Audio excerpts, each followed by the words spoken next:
nacido allá en la sierra, por eso nació maldito. Tiene pinta de mañoso, así lo dice el corrido. Le gusta la vida recia, no lo asusta, a él le ha gustado el peligro. A veces ha amanecido por cuestiones de trabajo, con 1 kilo de lavada para no andar hasta abajo. Así vive el compa Reyes, siempre cumple sus antojos.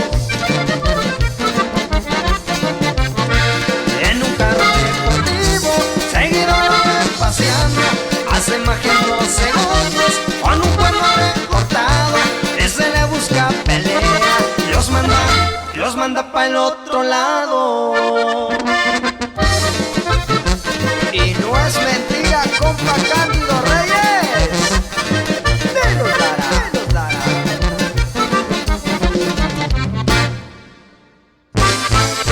Cuando se pone de ambiente, le gusta escuchar corridos, que le pongan el pestañas, su corrido preferido.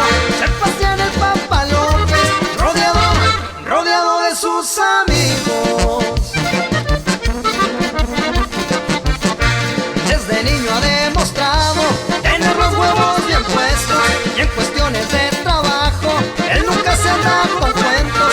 La pobreza lo ha llevado a ocupar ahora este puesto. Él sabe que no es eterno y que deja esta vida, pero mientras eso pase, seguirá yendo para arriba y de su tierra querida.